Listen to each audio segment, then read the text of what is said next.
Yeah, hi, I'm Taylor with Wolf Industries. I'm a project manager here. I manage every house that leaves the factory. We call it field service. So all the foundation, excavation, utilities, everything that goes on in the field service. Hi, I'm Travis Hugel. I'm one of the owners here at Wolf, and I do a little bit of everything, whatever it takes, wherever I'm needed. In this video, we're going to show you what it takes to ship houses to Nome up to Teller, Alaska in the Arctic. So that's an interesting story because it started with the threat of Trump's tariffs in Canada. So the people from Alaska were originally going to get their houses from a company in Canada. They put out a bid for these houses? Well, they were just going to buy them from that company in Canada. Straight up. Yep. But the 25% of the threat of a 25% tariff made them pause and say, wait, if that happens, we're out of luck. We can't afford it. Mm-hmm. So the Canadian company found us. Yeah, I'm not sure who exactly directed them towards us. Someone said, hey, there's a modular company in Washington. You might check them out. Mm-hmm. So they did. They got in touch with us and gave them a quote, and the rest is history. They said, you bet, let's go. So and of course it's interesting because they're in a little different situation. They have some very hard stops on seasonal constraints. Mm-hmm. After what they say, October. Yeah, everything locks in. So Nome, there's no roads to Nome. Yeah, it's like by plane, airplane. No, it's by boat or dog sled. Yep, dog sled only in the winter. Yep, and then boat stops in the winter because the ocean literally freezes over. Yeah. So it's airplane only in the winter. Obviously, we're not carrying our houses in an airplane. Last time I checked, we don't have a C5 Galaxy. So, and besides, the runway there is far too short. Yeah. They're flying full-size planes in there. 737. 737. 6,000 foot runway though. Yeah. Like 2 flights a day. For reference, SeaTac, or not SeaTac, PDX is 6,000 feet or 10,000 feet. Yeah. Yeah. No, it feels pretty short. Mm-hmm. They jam on the brakes, but yeah. Anyway, so we had to get those houses on the barge before the ice came and before the foul weather came. Mm-hmm. So that was our only way to get them there. What was the timeline that we worked on? So the scope to start off with wasn't super clear. It was we're going to do more of the work there, and then it was less of the work. Kind of went a little bit of back and forth, but so originally our estimate was 4 weeks, and then we're like, we could do it in 3. And then once we realized there's no skirting, it's just the way we had it set up here in the shop. There's no interior flooring, nothing. It ended up, we figured 2 weeks would probably bang it out. So the flooring, normally we put or install the flooring in half of the house in one box, join the 2 boxes together, and then finish the flooring from the marriage line into the other box so it's seamless. They were more interested in less work on site and more work in our shop, so we just ran the flooring up to the marriage line and ran a transition strip over the top of that. So that made site work easy. So and then hit on the overall timeline, when the order came and then how fast. I'm not actually sure. I don't either. The order came in. One was Trump threatening to put a tariff on Canada. 2024. Yeah.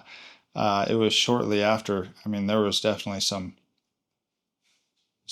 talk about it, and then before we got the request for quote, but that was the timeline when they really. But then there was time involved with getting signed contracts before we actually pegged down a spot on our schedule. Be interesting to see when that contract was signed. Yeah. The timeline was pretty short. We were talking about it in our quarterly meeting, right? The whole Alaska project. It was the 21st, the date that he was coming down to So our quarterly sign contracts. meeting was on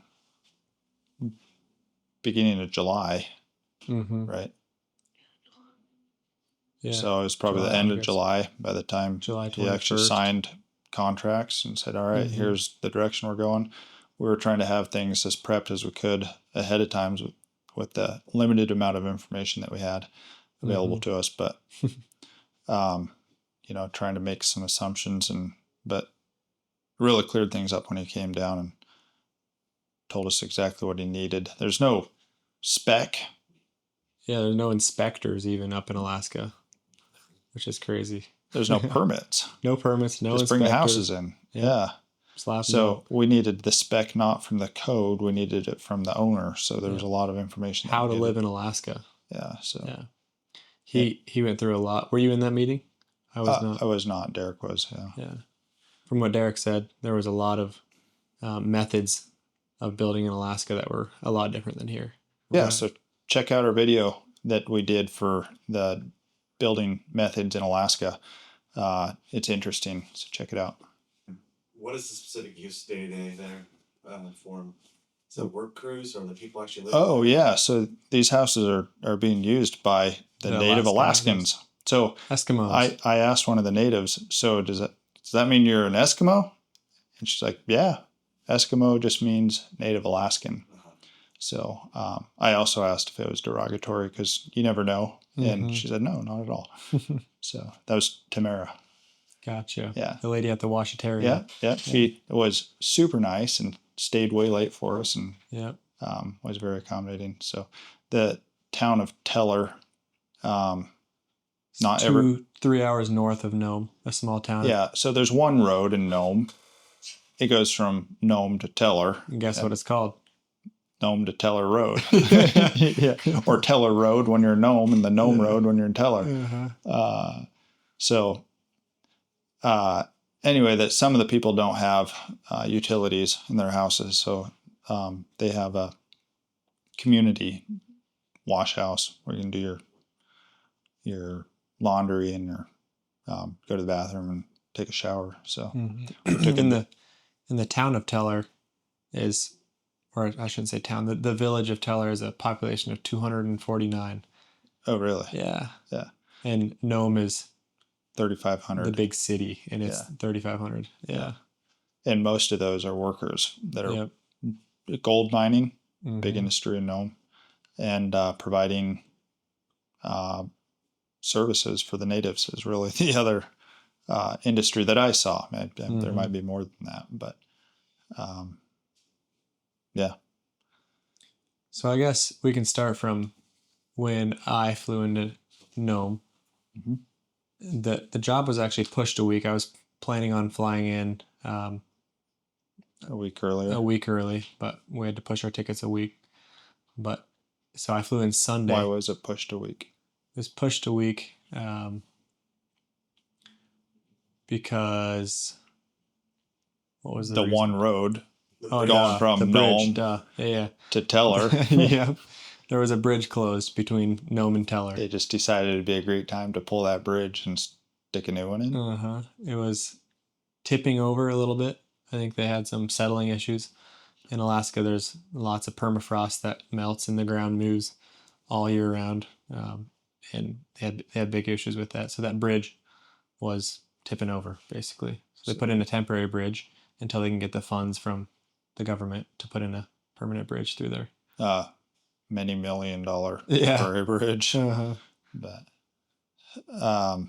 so yeah, I flew in Sunday. The Eric with Bering Strait Housing Authority was more than happy to take me around. He picked me up from the airport. There's no good shuttle service or anything. No Uber in Nome. He picked me up from the airport and we grabbed some snacks and headed straight for Teller. It's I don't know, it depends on how fast you drive. It's a gravel road, 2.5 hour drive. And he showed me the pad where all the houses were going. It's 10 acres of gravel, 4 feet thick on top of the permafrost. And on top of the tundra. On They top of- literally on top of the right on tundra. top of the squishy sponge You like. step off that gravel and you're straight into squishy, spongy Yeah, grass. there's nothing Yeah. solid in Mhm. Alaska or on that tundra. So they just put a huge block of gravel to span everything. Yeah, they had like 2 foot minus rock the first 3 feet, and then Cap of a three foot, quarter yeah. inch and a quarter minus on top of that. Yeah. So yeah, he gave me a lay of the land, kind of showed me where everything was going. There's no utilities, so pretty simple setup right on top of that gravel, and then drove me back home, dropped me off at the airport or the hotel, and that's where I picked up my rental car. And Since the rental company dropped it off at the hotel. well, so the hotel also rents out cars. What rental company? Yeah, there is no rental company Right. up there. And when I say rental car, it's whatever car can run and drive. Right. It's not a fancy Beamer or anything crazy. The hotel just happened to own a Jeep, and that's Yep. what we rented from Exactly. them. Yeah. So fast forward Monday morning, Charlie with Q Trucking was the company that was hired to truck all the houses up to Teller. There's 8 boxes, 1 Conex box on the barge that was shipped from Seattle to Nome. Mhm. And so Charlie was hired to truck those 8 boxes and 1 Conex So you up to had Teller. you had to go to the port where Alaska Marine Lines dropped all the houses and Yep. tell Charlie which side you wanted or which way you wanted the house Yep. set on the trailer. Yeah, so Monday morning, So, little went over to the pre-planning port. was Yep. good. It was. So all the houses are wrapped, so it's really tough to see Which box is which. where is what. Yeah, where is the door? I was like feeling around the plastic, trying to figure out. So maybe where is next what. time we can label the Yep. house a little better on the outside of the wrap. Definitely. The job numbers were on them, but it wasn't. You couldn't tell which side was what. Yeah, so But side A or side B or Yep. whatever. Exactly. What would have happened if you would have got it wrong? We would have had to turn the house around on site, which would have been more Which than enough room, but would have been a lot of it would have been a lot of Man extra hours. work. Yeah. Yeah, for sure. Maybe extra half day or so, probably. Probably per so box. Yeah. planning per and house. pre-planning was important there for Mhm. sure. When these boxes are on the Built. barge, and we build them in order, right? So house 1, box 1, house 1, box 2, and so on. But by the time they get onto the barge, there's no particular order. It could be the box 3, side 2 Mm-hmm. at the front of the barge, and Mhm. it's just however Alaska Marine Lines happens to. Luckily, Fork Alaska 'em. Marine Lines has this massive forklift. Yeah. That was crazy. The forks go about 8 feet, 10 feet wide, and they can lift, I don't even know how many pounds, but they were lifting our houses like they were nothing. Just like Just moving them around just like a pallet. Yeah. Yeah. Sweet. Anyway, so Taylor had to make sure you had to make sure that when they came off the barge, they were all, scattered and Mm-hmm. mismatched. Yep. And So I was working with Anthony with Alaska Marine Lines to coordinate all that. Yeah. Yeah. So, and you had to make sure the right boxes came first and in the right direction. Mm-hmm. Yeah. Yeah. Otherwise, that could have been bad. And I spent probably an hour with Eric in his office discussing direction, which direction he wants the houses to face, front doors, the entryways, and the fuel tanks on the houses. Yeah. Yeah. Why do these houses have fuel tanks? Yeah. That's a great question. So, all 4 houses are powered with diesel for their heat and their water heaters. And the natives, that's about their only source of fuel is diesel. Like, it's easy to get, and they can just walk home after work with their 2 gallons of diesel and dump them in their diesel tank and good to go for a couple more days. Keep their house warm and their water Yep. warm. Yeah. Yep. Yep. So, Monday, you went and discussed with Alaska Marine Lines which direction you coordinated, made sure everything was really clear. Mm-hmm. You can see on our videos that there's a huge tongue painting Mhm. on the front of the box, which means put the tongue of the trailer on this side of the house. So you had to make sure that was as clear as possible. And it worked because they all came the right direction, thankfully. Yeah. But so Tuesday rolls around. Monday night, actually, I picked you and Oh, yeah. the 4 guys up Can't from the forget airport. that. Yeah. 5 p.m. flight. There's 2 flights that fly into Nome, one at 9 a.m., one at 5 p.m. And it might seem like a lot for a town of 3,500. Why is there so many? Well, Why is there so many flights coming into Nome? there's a lot of small villages near Nome, and there's a lot of flights, even smaller flights from Nome to these small villages. So there's a lot of workers coming in to work in the city of Nome. There's actually a lot of new housing going in Nome for the hospital. There's a big hospital in Nome. It's the regional hospital for like all of the north west Alaska, right? Yep. It's huge. It's literally half the size of the town. Yeah. The hospital makes up for a big percentage of Nome. So I forgot that's the other industry in Nome. Yeah. Gold mining in Nome. Or gold mining and hospital in Nome. Yeah. Anyway, so most of the people in Nome, at least for me, seemed like they're transient. They didn't stay there all year. Yeah. And so they gold mine 7 days a week for 3 months out of the summer, and then they fly home. So they're working and flying home. That's why there's so many flights in and out of Nome. Yeah. Right on. So we came on the afternoon flight Monday evening. Waited for your bags for an hour. It is impressive what they put in the bottom of those 737s on Alaskan Airlines. Were you watching? Oh yeah, they pile those things with all sorts of things. Most of the time it's just we utilized that service actually. Yeah. Yes, we did. Forgot about that. Yeah, that was later we realized that our supplier had shorted us some of our tie downs, our anchors. Yeah. And Derek shipped them up and sent them on Alaskan Airlines, and they came on the bottom of an airplane. Perfect. Yep. But anyway, it's amazing how much cargo comes out of the bottom of those airplanes. Like, and nowhere else have I been. You see just cardboard boxes and tool boxes and Milwaukee packouts. Yeah, just stacked up. Yep. Home Depot plastic HDX boxes and just on, just piled full. But that's Alaska. There's no other good transportation. Yeah. So, Alaska Airlines cargo. Well, Alaska Airlines cargo is below the Alaska Airlines passengers. Yeah. So pretty cool. Yeah. So yeah, I pick them up from the airport at 5 p.m., bring them back to the hotel. Oh, so coming into the terminal, how was that experience? Terminal 1, please. Right. One terminal. One door. Obviously. Yeah. And a small, they open everything up for each flight. Everyone leaves. The place is closed down like a ghost town when that plane after 5 p.m. There's only a reason to be there when the flight comes in. So it felt like walking into Grandpa's shop. Yeah. Little metal building. So yeah, it wasn't very hard to find you, just needless to say. Right. You stood by the one door. Yep. And none of us had service. We didn't expect that. I totally forgot about that. We all had Verizon, and Verizon is non-existent in Nome. From the second I left Anchorage, I had nothing, which is crazy. It's a crazy feeling. It is. And I was like, hopefully their plane's coming in. Yeah. And I'm in hopefully Nome, they're on the plane. Yeah, that too.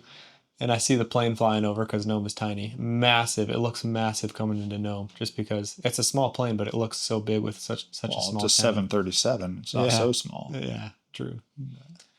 So I seen the plane land and I ran over there, assuming you were on the plane. And yeah, picked up you and 4 others from Wolf. Kick butt team. It couldn't have been a better team. Yeah, the team was awesome. I was thankful for that. Yeah. So yeah, I picked them up from the airport, 5 o'clock. We dropped our bags off at the hotel first. We stayed at the Dredge 7. There's 2 hotels in Nome. One claims to be the best hotel in Nome. Probably because they got maybe a coffee shop. Right. But yeah, we stayed at the Dredge 7 and grabbed our car. She actually was nice enough to let me run the car the day before, Sunday night, just to go grab some groceries and whatnot. But I had it rented out the Monday that you guys showed up, all the way to 2 weeks, the Friday from 2 weeks from that Monday. But dropped off our bags, and then we ran into Nome and did a little. Did we eat first, or did we go do some sightseeing? Either way, Yeah, we checked out the beach. There's a little beachfront there, kind of nice. with And the gold mining barges floating around, pumping gravel off the bottom of the ocean. Kind of interesting. Yeah, Looking for gold. the water is surprisingly warm there. We had to go feel the water. That really surprised me. Yeah. Yeah. So later we took advantage of that. Mm-hmm. We washed up by swimming in the ocean. It was awesome. Wash area closes at 8, no problem. Yeah. Well, when you work till 10, Yeah, it's sun's still high in the sky. yeah. What do you do but jump in the ocean? So, Yep. So yeah, I did a little. We had to be tourists for at least a half a day. Yeah. So we checked out Nome and then sat down to eat. Grabbed a little dinner, and then headed back to the hotel. And good solid night's sleep, and then headed straight to Teller in the morning. Yep. Ready to go. Did some grocery shopping, obviously. We had to have enough food for at least a week. Travis you were planning on leaving the following Saturday, so you're going to be there for 1 week. So we had to have enough food to last us that week. yeah. How was food? Cheap? No. Couldn't believe it. Everything, all the food was triple the price. Like I got a small, like at the hotel, the Sunday night, I got one small fridge, like the mini fridge, full of food. Not even full, like probably, let's say 10 things or less. $150. Like, Yeah. I couldn't believe it. Do you remember any examples of food? How much it was? The only thing that really comes to mind is over $5 for a avocado, and the tiny ones. So Ridiculous. anyway, I don't know how anyone survives off grocery or can pay for groceries. Well, up there. how many groceries did you see people walking out the door with? True. One bag. Right. Couple things. Everybody. Yeah. Yeah. Maybe we came at a bad time, but that's what it seemed like. Mm-hmm. Anyway. So yeah, first day was Tuesday because they flew in, or you flew in Monday night, 5 p.m. We were up in Teller, 2-hour drive north. I don't know what time we left, 7 o'clock. Got up there at 9 o'clock, and the first house, so 2 halves of the first house were supposed to show up around noon on Tuesday. How did we prep for that? First things first, unload the Conex. Everyone right away, as soon as we got there, jumped out, and we just started hucking things out of the Conex. That was awesome. It's like Christmas. It's like in the middle of nowhere. I mean, there's the nothing. Conex full of everything. And there was every tool, every piece of equipment, every bit of material, except for our anchors. We didn't know it at that point, but a 20-foot Conex that was packed tight to the brim with everything we needed. I mean, how long did you take prepping hours for that? Oh, prepping for it. Yeah, what did that look like, making sure you had everything in that Conex? Man, checklist after checklist after checklist of just, I probably prepped for a solid 40, 50 hours of just making sure everything was in there. Yeah. Paid off. Mm-hmm. It made our work awesome. It was like, oh yeah, I've got that. Yep. It's in here somewhere. It was rearranged and repacked like 4 times, so everything was kind of scattered, but it was packed in there as tight as you could get it. Yeah. Yeah, because the only goal was to make sure it all fit in there. Yep. Yeah. 20-foot Conex. We had the foundation. We had the decks. Four foundations. 8 decks. 4 foundations. 4 fuel tanks. Yeah, there was a lot of stuff. All the tools. Yeah. And you were asking if I remembered what the cost of any of the food was. One thing that comes to mind is a pack of water. Water bottles. Oh yeah. What does that cost? $25 for one 24-pack of water bottles. Yeah. Which you can pick up from Costco for $3 $3 to $4. Yeah. crazy. Uh-huh. So anyway, Should have sold our water. yeah, When we left, we had extra. we brought 20 packs. And Uh-huh. that was a good thing we did. Yeah. But why is it so important that we had everything in the Conex? Well, being in such a remote area, 3 hours north of Nome, nothing in, I mean, there's stuff in Nome, but it's so minimal. There's one builder supply store. Everything is triple the price there. It just Why didn't you slows just us run down. to Teller? Run into Teller. There's a Native store, but all they got is about a bag of chips. Yeah. So it would have been huge cost, or huge cost to get anything there. Not Like only that, but time. time. Yep, Time that's is true. like the biggest thing because you got 5 guys, you run out of something, and if we Yeah. have to stay there an extra day or a couple days, I mean that the cost of that was enormous. Big time. Yep. So we were aware of that going into it, and we really wanted to spend the extra time to make sure we had everything we need. Yeah. Yeah. So after everything was unloaded, we had a time crunch. It was 2 hours until the house showed up. I think it was probably 10 o'clock by the time we had everything unloaded out of the Conex. I think you were working on layout, getting the houses laid out. The surveyor was also there. He showed up Tuesday morning, and we were just crossing our fingers he would have everything laid out by the time we that worked were out ready really to go. good, because what would have happened if we didn't have everything laid out and prepped by the time they got there with the houses?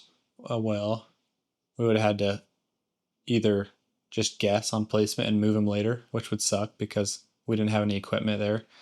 And speaking of no equipment there, when I was in Nome, I actually went over to the trucking company that was supposed to truck these houses up there, talking to him about how it's Charlie. going to work. Charlie, yeah, and he was like, couldn't believe.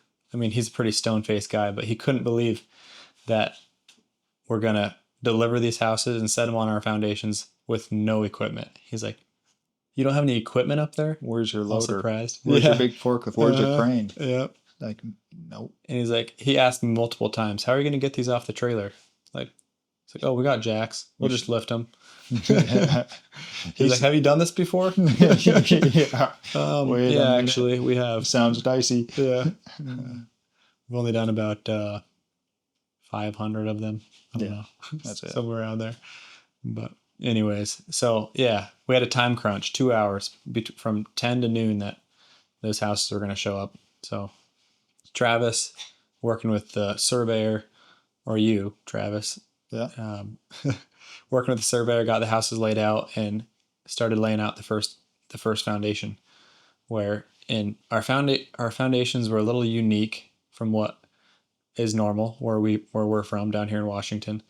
And they have jack stands with jack pads underneath them. There's hold downs, cross Really, drives. all we're trying to do is spread the weight of the house over the top of this tundra, or the big mat of gravel over the tundra. So there's a concrete foundation. The thing would be crumbled and breaking and cracking over the first year. So every year they go through and they re-level their foundation. Yep. Your door's not opening quite right, then get under your house and make an adjustment. Yeah, it's pretty interesting because I suppose if you didn't want to do it that way, you would have to go pretty extreme with a foundation way down and deal with the permafrost pushing into it and everything. Yeah. So yeah, we had to get the anchors in before the houses showed up because putting those anchors in a crawl space or in a 2-foot area would be really tough. Yeah, you got a 30-inch bar two of them that you're putting down at an angle. Yep. And doing that in a 24-inch crawl space or 24-inch space underneath the house, getting the rotohammer on top of that or a sledgehammer, it's not feasible. So we found that out. Yeah, those all had to be done before the house showed up, so we could pull the trailer over that spot, jack it up, pull the trailer out from underneath it. Yep. So we did that. Tuesday morning. Yeah, they worked out really well. All this time when we showed up, weather impressive. Like 65, no wind, and sun. T-shirt weather. Amazing. Yeah. Couldn't have been better weather. the first week. Dun, dun, dun. The rain was, yeah. Well, We'll talk about that we later. could have probably taken the hint from the natives. They're like, this isn't normal. Yeah. This is crazy. This isn't Teller weather. Yeah, right.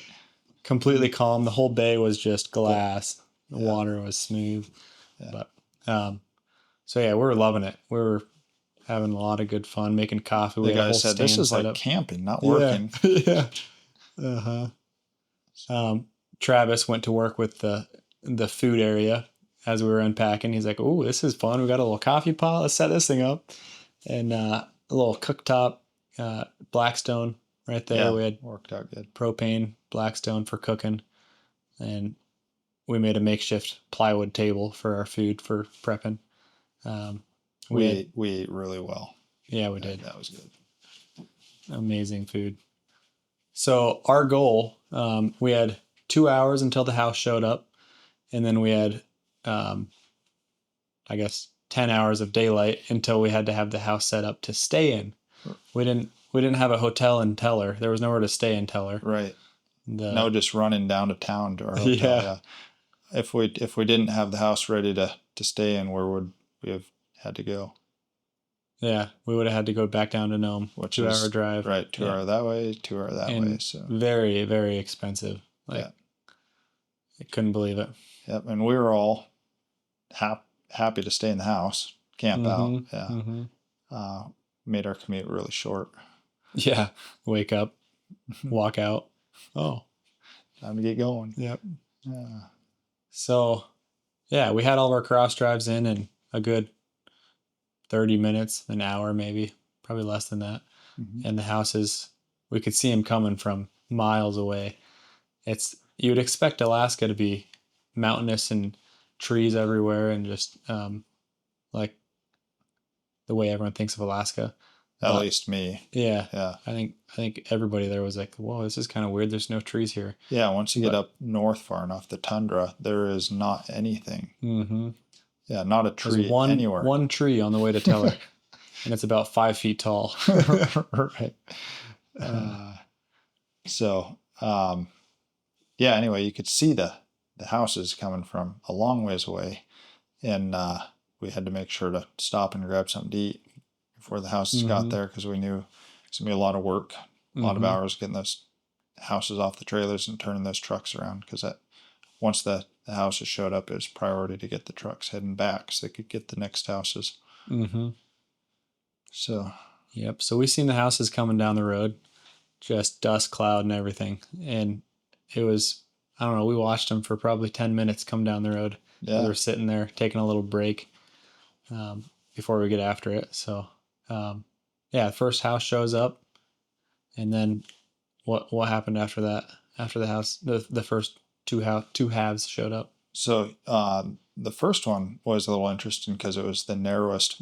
The boxes were narrow. Mm-hmm. So we actually they had cross beams going across the front and the back. We had to actually jack up off of those beams, pull the trailer out, lower it down onto some jack stands, and then move the jacks to the houses, and then pull those beams out. Yeah, that was So tricky. it was an the extra trailer step. was the same width as the house, so we couldn't Which put the jack on the house. the trailer was what, 10 feet wide, 11 feet 11 wide. feet wide. A Something you don't 90-ton trailer. Something you don't see around here.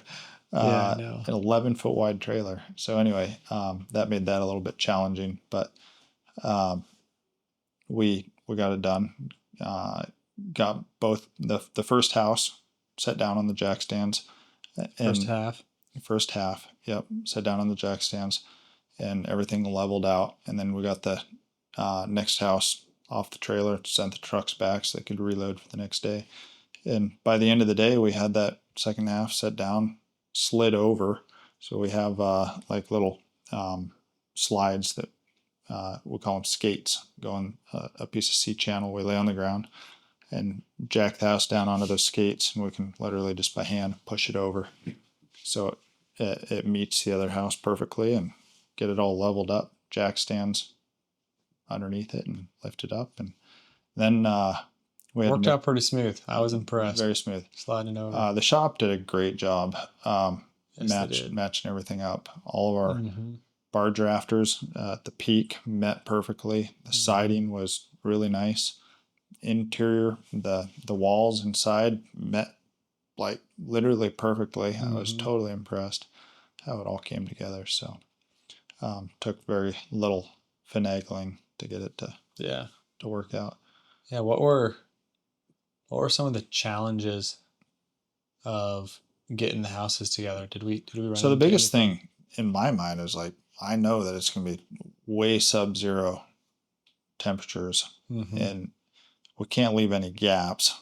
Otherwise, you're going to have cold air come through those gaps. You're going to have frost growing inside from all the warm, moist air touching the cold surface. So we had to, we actually put foam pieces all the way across the top and the bottom. We started with caulk, exterior caulk. Yeah. And we quickly realized that we're going to run out of caulk if we keep doing this. So yeah, and we switched to that our- worked because we built it up big enough to squish it together. But we ended up going to the foam method, and we stapled it across the top, right at above the ceiling and at the floor, and brought the two halves together, and worked out pretty good. Yeah, it did. The other thing that worked really good is we put big long leg screws at angles underneath, and depending on if you 10-incher. Yeah, if you had to adjust it a little bit one way or the other, those screws actually shift the house. Yep. So we had someone upstairs telling us, which side had to go down, which side had to go up, and you could just tighten the screws on one side of the box first to bring the other side down. It worked out pretty good. Yeah, it did. Yeah. And then after that, it was one house a day. And it was just bam, bam, bam, one after the next. It felt like it got a little easier after the first one. Worked out the kinks out of our system. Kind of knew what to do, where they needed to be. Yeah. Yep. So for sure. Then along came Friday. So we were there Tuesday. That's house 1. Wednesday was house 2. Thursday was house 3. Friday house 4. And Friday, what happened? The weather took a change. And then they're like, this is teller weather. Like, we're talking 30-mile-an-hour wind, rain coming down sideways. All of a sudden we realized that we hadn't adjusted our thresholds yet, so water was just blowing in under the doors. Even the doorknobs were leaking. What was it, 49 degrees with wind chill? It felt like 29? Yeah, 44 degrees. And the wind chill 29. It went from t-shirt weather to greatest working weather you could ask for to like 2 sweatshirts and rain gear. Yeah, and just the water being wet and then blown, it just chill you to the bone. Yeah. Very quickly. Yeah. So this is at the same time August. Yeah, August. We come from 90-degree weather down here, and it was very surprising. But apparently their Augusts are not really very nice. So they have their summer in June. Yeah, when we were there on Monday, Tuesday, I was like, how is everything going to freeze up in 2 months? Like, this is amazing. Yeah. But we got a taste of how quickly the weather could change. Yeah. I was like, actually, we've seen snow on the mountains. Yeah, well, yeah, that's true, because the clouds blew in, because it was nice and clear, and the clouds blew in, it got windy and rainy, and then on our way back to Nome on Saturday, there was snow everywhere up in the hills. So it was like, wow, all right, this is for real. Sense. Yeah, so, so in the wind, trying to even carry a piece of flashing. It's like the ridge that we had to cover the top of the houses with. You have 2 people and it's still wrapping around both people. You're fighting it, trying to keep it straight. Definitely was a challenge. So. Yeah. Was that Saturday night we were finishing up waterproofing all the ridges, and that had to been Friday night. Friday night. The ridges on. Yep. Yeah. So we had everything waterproof, buttoned up and waterproofed completely on Friday night. Yeah, 4 days. Good thing we did, because Saturday was pretty wet. Yeah.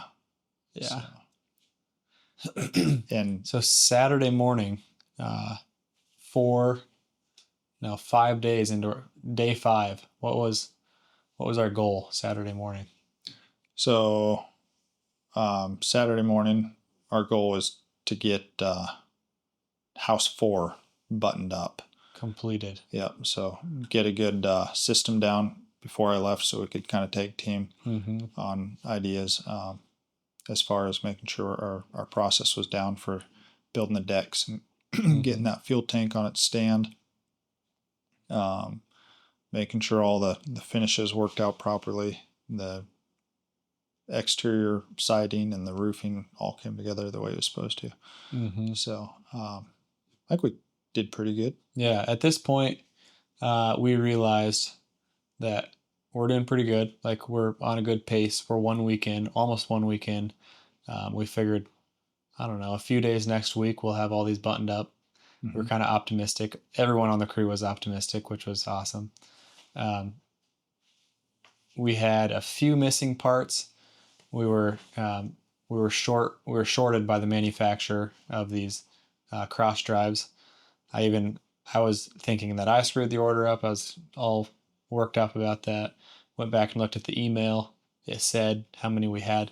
I don't know if it was the manufacturer or not, but somewhere along the way, like 12 cross drives were missing. Which are the anchors that hold the house down. Correct. Kind of important. Yep, the whole down. Yeah. So, with this wind, we're like, oh boy. Actually, Friday, when the wind picked up and we're setting this last box down, that was interesting because these things are like a big sail. What did we have to do to make it safe and keep the thing from blowing away on us? Yeah, while it was still on jacks and on the rollers. I forgot about that. We had to use our only vehicle, our only sort of something heavy. We parked it on the end of the house, and we had some brackets we screwed onto the house, and we had a ratchet strap tied between the Jeep and the house. It's a Jeep holding thing. It there. Yeah, it's a Jeep thing. So the wind was blowing from one direction. It was steady, like, I don't know, 30, 40 mile an hour gusts, or steady wind. And so we had figured that if we anchor here with this Jeep, it's not going anywhere. So it worked out. Yeah, worked out perfect. There was a lot of ideas getting thrown around from everybody, which was cool. Like, another props to the team. One of our core values is to solution seek. Yeah, find a better way, whatever it is. So yeah, definitely seen a lot of that. So where were we with the story? How about positive attitude? That's another core value. How was that? Dude, yeah, I couldn't. Everybody was just working off each other. There was no negative. It was all, good vibes all around. Yeah, absolutely. You want to touch on how you guys got the missing parts? Like, that's kind of interesting. Yeah, so I actually texted. Put them in a I texted my brother.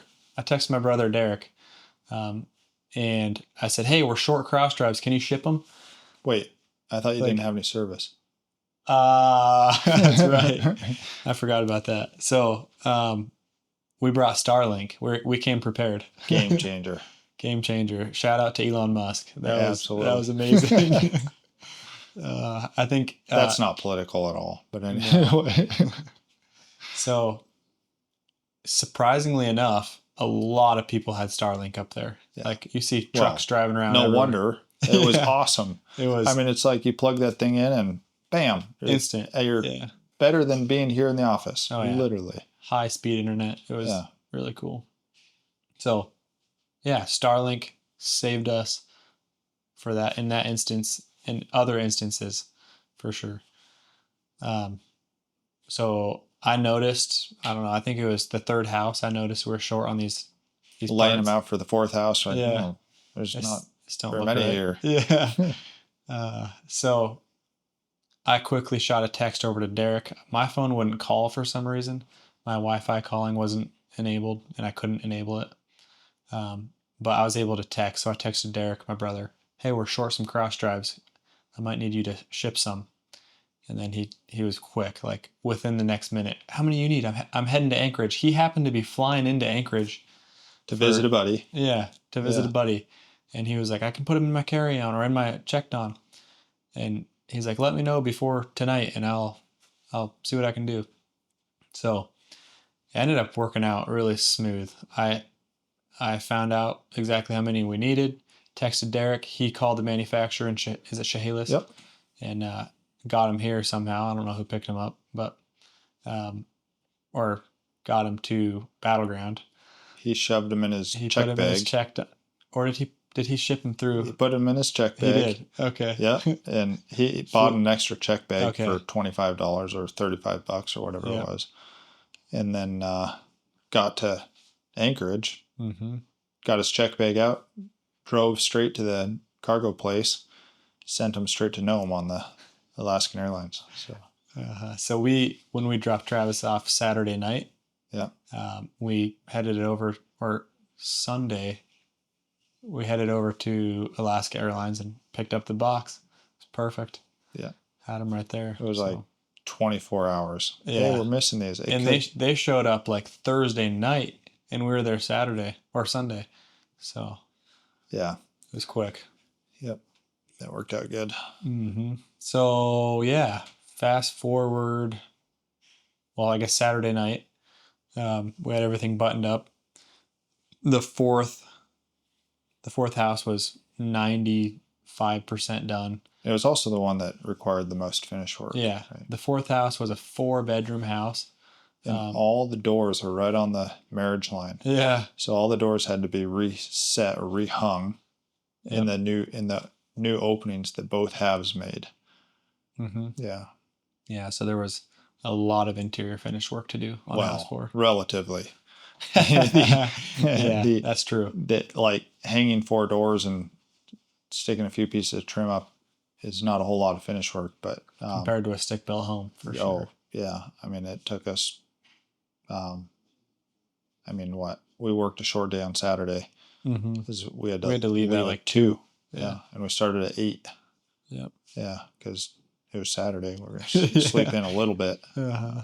We've been working some long hours.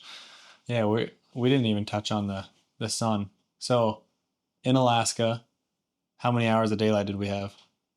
I don't know. I Yeah. never saw it dark. It felt like 24 hours of daylight because we went to sleep at midnight and it's still light out. The sun just does a circle around you. Yeah. This direction, right? Uh-huh. Starts over there and ends up over there. You know, it's getting late when the sun's over that direction. That's crazy. And you showed us the video, like, oh, this is at like 11 o'clock at night. Yeah. So we did end up doing a little recreation. True. Can't forget about that. What day was that? Probably before the rain hit. It was Wednesday. Probably Wednesday or Thursday. Yeah. Yeah. So so our houses, they're wrapped in the shrink wrap, this plastic, thick plastic, and our solution-seeking minds were thinking, what can we build with this? This is a lot of opportunity we can't pass up. So the shrink wrap, I think it was it Zacharias' idea first? Zacharias is like, let's build a boat. Yeah. boat. In the big open areas, it's a kind of an open floor plan, the houses, and there's probably 15, 20 feet sections or 20-foot sections in the middle of the house that don't have any support when the houses are separated. So they put in these 2-foot temporary walls, 2-foot wide temporary walls with plywood on one side for shear, and they stick them right there in the middle. So when we had all the houses disassembled, we had a stack of temporary shear panels that we could build a boat with. Like, what else are you going to build? Right. You don't want to put them back in the Conex. In Alaska, you're building an airplane or a boat. Mm-hmm. There's nothing else up there. But so after dinner, after steak and salad and everything else, we got to work. It was probably an hour or less. It's the quickest boat that's ever been built, for sure. It was pretty awesome. We screwed all those shear panels together. We cut a little bevel on the front for speed. Oh yeah. And then flipped it upside down and threw that plastic, shrink wrap plastic over that, and we had our torch. I don't even know why we had a torch, but we had a torch because we had everything. Right. One of everything. And started shrinking that plastic around the boat. And I was impressed at how easy that stuff burns. Like the shop took some time getting those houses shrunk, but Yeah. a little Tyvek tape could fix the holes. So after we had that thing built, we threw it on the top of the Jeep, and all five Which was of us. hilarious. By the way. Yeah, it fit perfect. We didn't do it on purpose, but it fit perfect. It looked like a big rooftop Car carrier. top, yeah, car top carrier. Drove it down to the bay there in Teller, right through city center. City center, I like that. All 250 people were looking at us. Exactly. Drove it out to the point. There's like a jetty point where all the Just gravel and sand built up there. What do you call goes that? out into the bay. Yeah. Spit. Yep. The spit. Spit, There we go. So yeah, me and we cut some fishing pole rod holders in the top of the boat, and me and Zacharias were prepping our fishing poles because we were going to do some fishing on this boat. And Travis, in the meantime, was getting antsy to go. Hey, I was just he was ready to go hang out on our boat, so he threw it in the water, jumps in. What did we do for paddles? Was the wind blowing? Yeah, it was windy, very windy, 30-mile-an-hour winds. Towards the shore or away from the shore? Away from the shore. 2 foot tall sides didn't go very well. Well, they went really well with the wind. With the wind, yeah. So for oars, all we had were shovels. Mm-hmm. It's the only thing we could figure. Yeah. Luckily, I had plenty of flathead shovels. Complete hillbillies. That's the way we felt anyway. Yeah. Surprisingly, there wasn't a ton of people out there watching. It was 10 o'clock at night, probably. Yeah. Not night, at least, 10 o'clock p.m. So yeah. sun was still high in the sky. Yeah. But so Travis took off backwards. Well, into the wind by himself. The boat was probably what, 6 feet, 5 feet wide. It's 4 feet wide, yeah. Oh, Plus yeah, two panels, yep. 4 feet wide and flat bottom, so there was no like directional control. I was just gonna go like 2 feet into the water and just stay there until someone else jumped in with me. But the wind took me, and before I knew it, I couldn't reach the bottom with the shovel. I was very concerned. I was nearly ready to jump out. The only thing that kept me in was my cell phone in my pocket. and every time I took a run to one side, a paddle with my shovel, it would just turn the boat around 180 degrees. Anyway, they thought it was funny. I didn't. We were dying laughing. It was one of the funniest things I've ever seen. And you can imagine, I'm your brother, so it's like not as funny, but to all the other guys, like you're their boss and you're just floating away. Or you feel more of a boss to them than you feel to me. So it was pretty funny. So Taylor actually had the great idea. He says, just go to that shore over there. I'm like, oh yeah. And in my panic state, I wasn't thinking. Yeah. You can see how people drown in a riptide. I was just swimming towards shore. Going hardcore back to the shore, and he says, go over there. So I took a couple 100 yards to get myself back to the shore and down the spit quite a ways. But that was funny. Good times. Maiden voyage. Mm-hmm. Anyway, then we tried it again with multiple people, and actually worked pretty well. And we had 3 people in there. Paddle on both sides. Just fine. Taking there were little camp chairs in there. Pretty big waves, too. Yeah. Anyway, that was definitely a highlight. Yeah, it was. That was hilarious. We probably went, half a mile down? Yeah. Across the bay. From the spit across the bay to Teller. Yeah. That was cool. You know what's funny? When I saw that video, and nobody told me that story, I thought you guys rented a boat. That's too funny. See? I guess we could become boat builders. Yeah. There we go. Anyway, all went really well. All in all. I ended up leaving my rain gear there. Yep. When I left on Saturday. One of the guys, Zacharias. Not everybody had rain gear, and that's not a place to be without rain gear. No. As it turns out. Yeah. You can tough it out. You can tough it out here. Chills you. Yeah, but not in Teller. Mm-hmm. So did we have any other challenges that week that you were there? I had some concerns. The muskox Oh yeah. walking around. It must not have felt like crossing the silt fence, thankfully, Yeah. because it went all around our camp. Mm-hmm. We saw a few of them. We went to bed with muskox 20 feet from camp, walking along the silt fence. Yeah, and those things, I don't know anything about them, but they tell me they can be mean. Yeah. They can charge. In fact, there's a sign at the hotel. It said, "If you're charged by muskox, run." We found that out later. Yeah. I forgot Yeah. to tell you that story.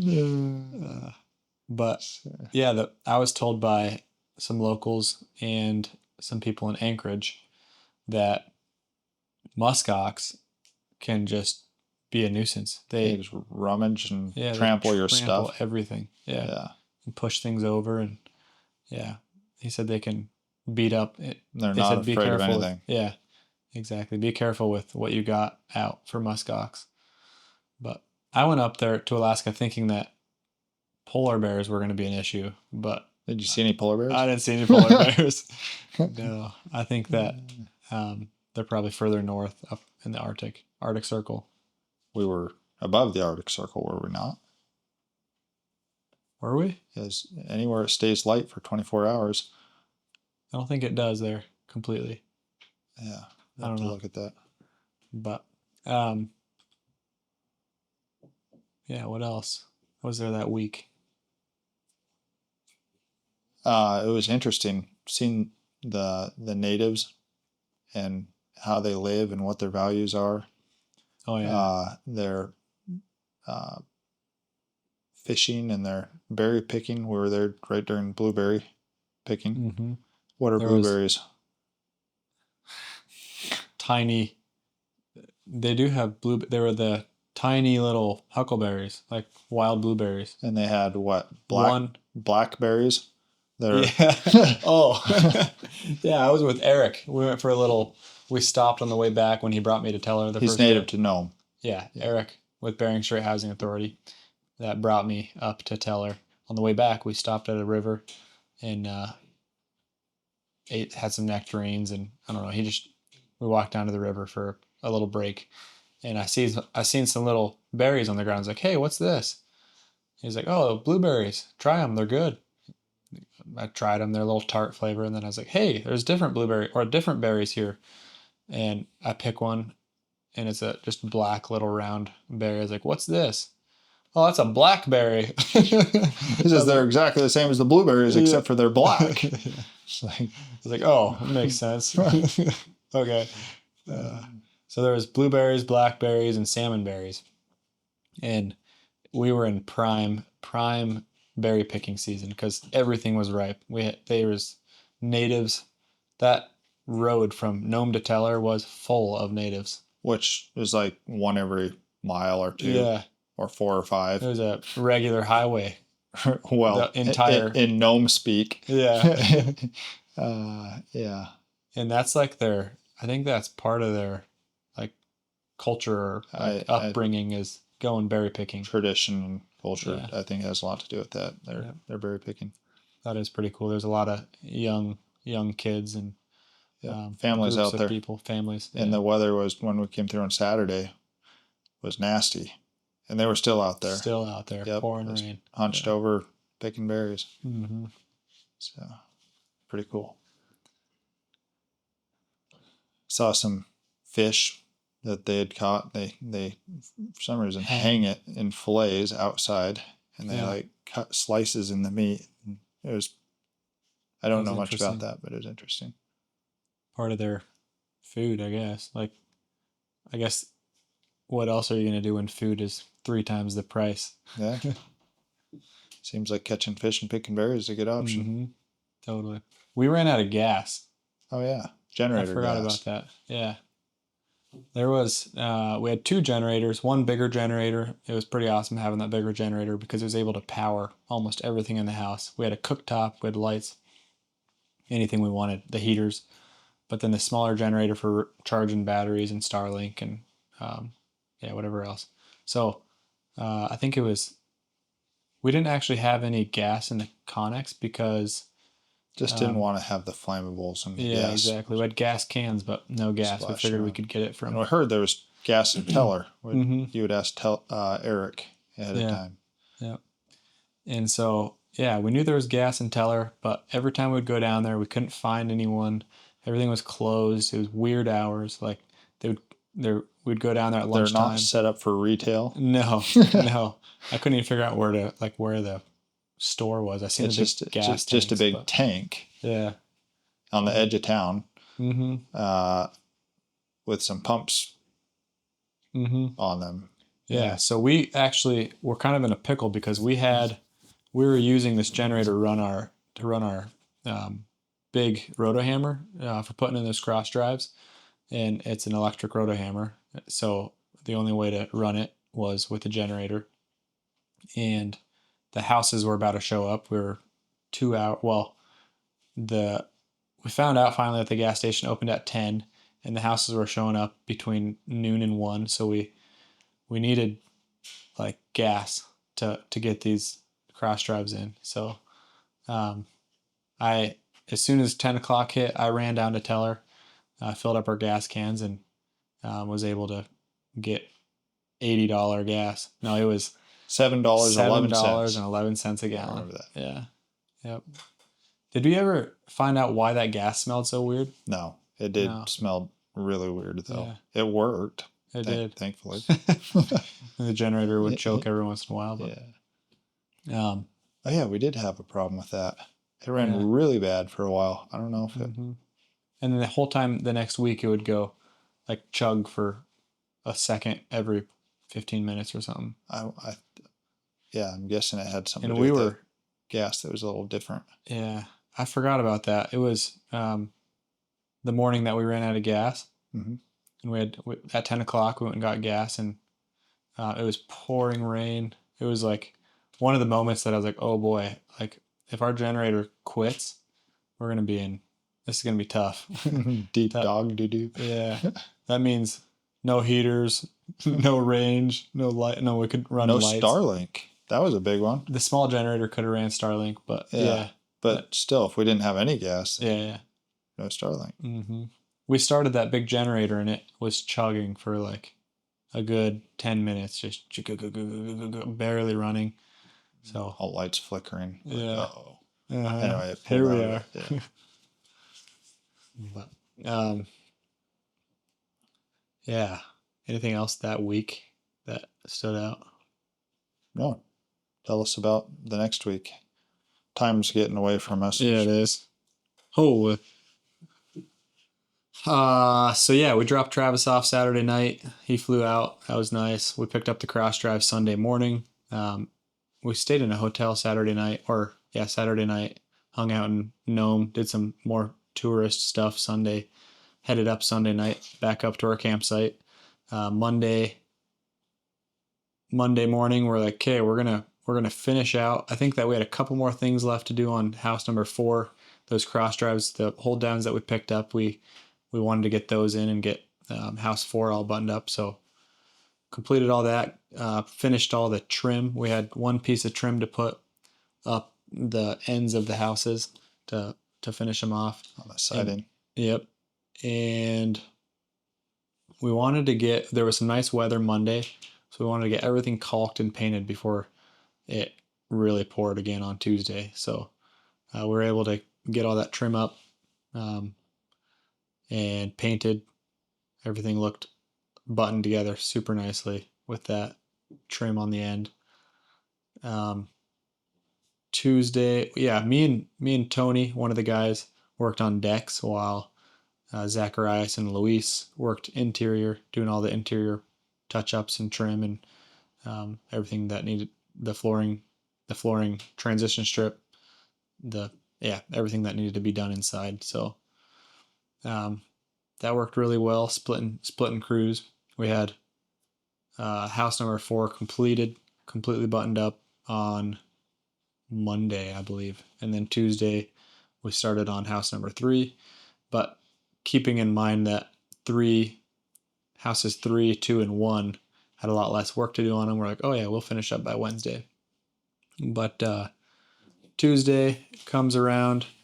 I'm in contact with Eric a little bit, saying like time frame, timelines, and like discussing a few things that were questionable, whether or not he wanted handrails on the decks. There was some question if we needed them or wanted them.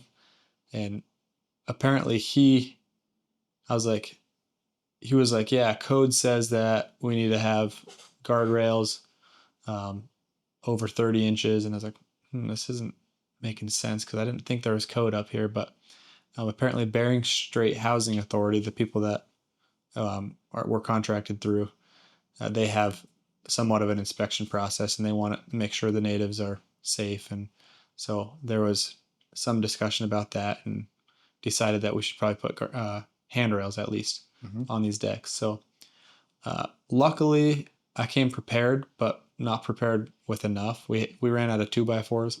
We had probably 30 something 2x4s, and we needed like 40. So we got a few of the guardrails up, and then I had to run back to Nome. They had a little store there. What was it called? Grizzly's Building Supply. How many times do you have to run back to Nome total? Twice. Special trips. Twice I did. Yeah. Seems like it's not too bad. No, it's not. You get pretty used to the drive. Yeah. Yeah. Yep. And I think we get a little used to just being able to run to the store down there. Yeah, big time. You can stay around Home Depot every time I do a home project. Yeah, exactly. So yeah, luckily they had everything I needed. There was one more thing that was missed in the planning was filters on the diesel tanks. We didn't plan for those, didn't even think about them. We just figured copper line right straight to the diesel tank. So that was one thing that Eric was like, yeah, that's standard. We need to have those. So Grizzlies happen to have filters because diesel heaters are normal and up in that neck of the woods. Yeah. Basically they had the parts that we needed. Yeah. Grizzlies had the parts. So shout out to Grizzlies. They had everything we needed. Ran back to Teller. The guys were finishing up what they had. It was, I think, Thursday we had basically everything done. There was just cleanup, garbage, and just touch up. We did a little like walkthrough on each house. Getting everything back into the Conex. Yeah, loading everything up. Yep. It took us the full day on Friday to get all the garbage cleaned up, all the houses swept and mopped, and the Conex loaded. So a lot of work. There was a lot, yeah. And we didn't have much to, like, we had one hand truck. So most everything was hand carried. And these houses were 200 feet apart. Do it again, we probably would have brought a wagon or a wheelbarrow. That would have been sweet for sure. But coming back, it was a little bit of a surprise to hit the 90, 100-degree weather. Oh, yeah. Yep. So we booked tickets. We were planning on flying out Friday. I was talking to Derek, my brother, on Thursday. He was buying tickets for us coming home. So we're looking at tickets Thursday night we're hoping to fly out Friday, but the only thing available was Saturday morning. Yeah. So we quickly booked those tickets, and we just Friday was a pretty relaxed day. We probably worked a total of 4 hours, 5 hours. Well, no, we were just cleaning up. That's right. Yeah. Friday clean up. Friday night we stayed in Nome. So we packed up and said goodbye to all the houses and headed back home. I think everyone was like happy to leave, happy to leave and happy the job was done, but everybody enjoyed it. Like, it was an experience. Had a total blast. Yeah, I did. Yeah, for sure. Experience that we would never experience again, probably. Would you go back up there? Yeah, probably would. Not for vacation, but I'd go up there for work for sure. It's an experience. Yeah, it was really neat. Yeah. Flying into Portland, it was getting dark. That was a surprise. I was like, what is this? This is kind of weird. Like, I didn't think it would be weird. I knew what the dark was, but it had been 2 weeks since I've seen darkness, and it just was extra dark. It was Yeah. kind of weird, but yeah, that's about it. That was our trip. We got back, and Bering Strait Housing Authority was happy. I did end up doing a walkthrough with them Friday, and Eric with Bering Strait Housing Authority brought us a bunch of local meat. So there was salmon, moose, sirloin. Had it all frying out on the grill. So that was a good treat, good surprise for the last day. Yeah, absolutely. So overall, project went really well, Yeah, and I would do it again. I would Sure. too. Mm-hmm. Very It came. few things that I would change. Obviously, Yeah. we learned some things. It's the 1st project in Alaska, but yeah, went really well. Looking forward to seeing how the natives do in them, and hopefully they treat them well. Thanks for joining us here today with this video about the project in Teller, Alaska. If you liked this video, please subscribe below and make sure to hit the like button, comment if you want, and join us on the next one.